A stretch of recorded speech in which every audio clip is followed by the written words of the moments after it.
Okay, so this is recording number 3 since starting down on Route 7. So you can go across here.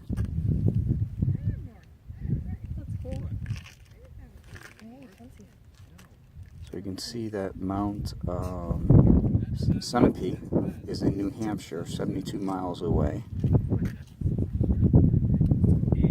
Wind turbines on Crum Hill in Florida, Mass are 9 miles away, Connecticut River Valley.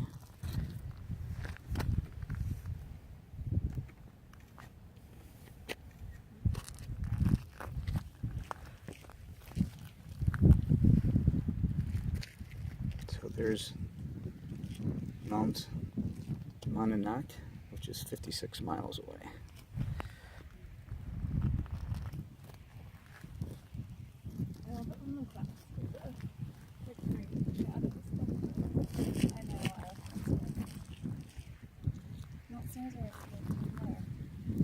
So there's Worcester, Massachusetts, which is 74 miles away.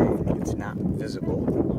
Connecticut River Valley continues off to the right to Quabbin Hill in Ware, Mass, 48 miles away. Mount Holyoke in South Hadley, Mass, is 37 miles away. And then we're about 135 degrees southeast. Mount Tom in Holyoke, Mass, 38 miles. Bald Mountain in Connecticut, 59 miles. Springfield, Mass, 47 miles away, which isn't visible because it's down in the valley. Windsor, Mass, where I used to live with my parents before going in the Air Force, 10 miles away. Bald Hill Range down in East Hampton, Connecticut is 78 miles south of here.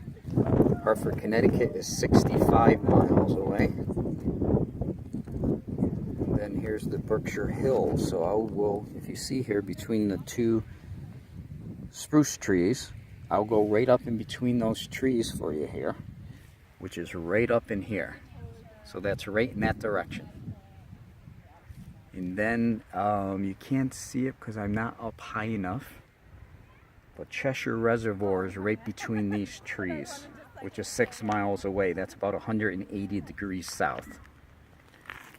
So here's another plaque on this, and it says 100 years on June 20th, 1898. A plot of 400 acres around the summit of Mount Greylock was established as the first state reservation wilderness park to be enjoyed and preserved by the people of Massachusetts. Those 400 acres were only the beginning of what would become the vast Massachusetts state forest and park system dedicated to the conservation of public land for all to enjoy. And then here is a total history of things that took place here at Mount Greylock and other state parks within the Commonwealth of Massachusetts. And it just goes on from 1898. And this spans, it's carved into marble all the way around. There are 1, 2, 3, 4, 5. We're up to 1955. Going on to the next one. 6 is 1970. Number 7, 1975.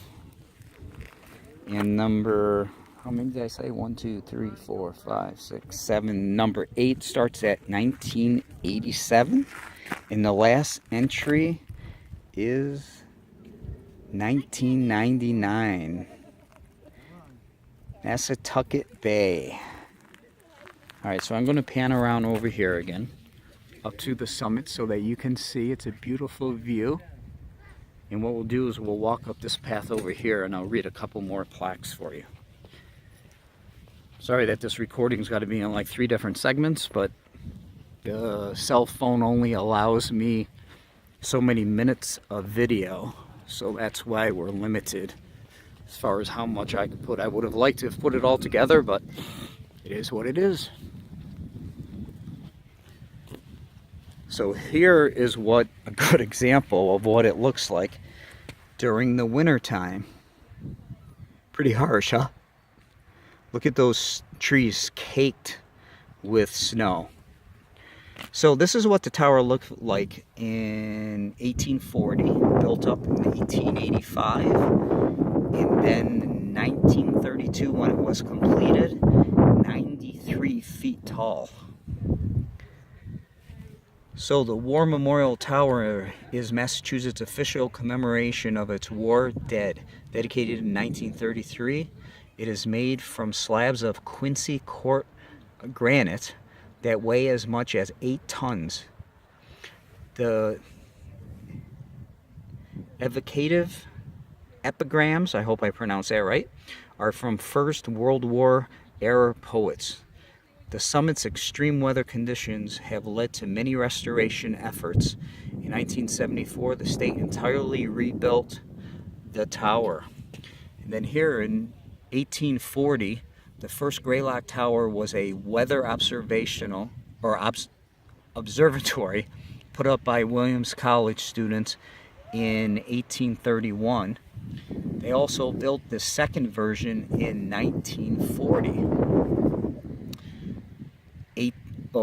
I said 19, I mean 18. So it was 1840, 31, 40. 1888 or 1885, visitors paid 10 cents to climb the third tower built up in iron, which is this one.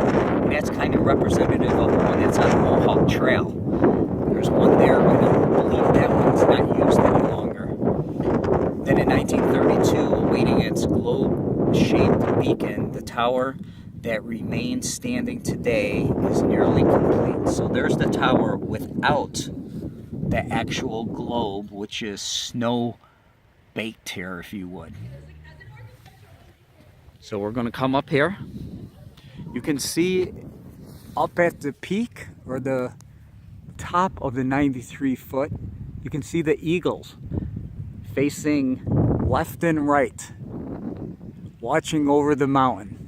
And those would be the viewing windows from atop the platform once you go up that. I believe it's a 99-step spiral staircase, if I remember from my childhood. Okay, so we're going to come around here. So those mountain ranges in the distance is actually facing west. So you see the Taconic Hills, and then beyond that is the Catskill. Alright, so we'll come over here. Oh, they took the plates down. They covered them. Let's see if I can still read them though. It looks like they have them covered. Oh, no, they have them totally covered, so I'm not going to read it. But this is the entrance to the monuments, and you can see an eagle again up there.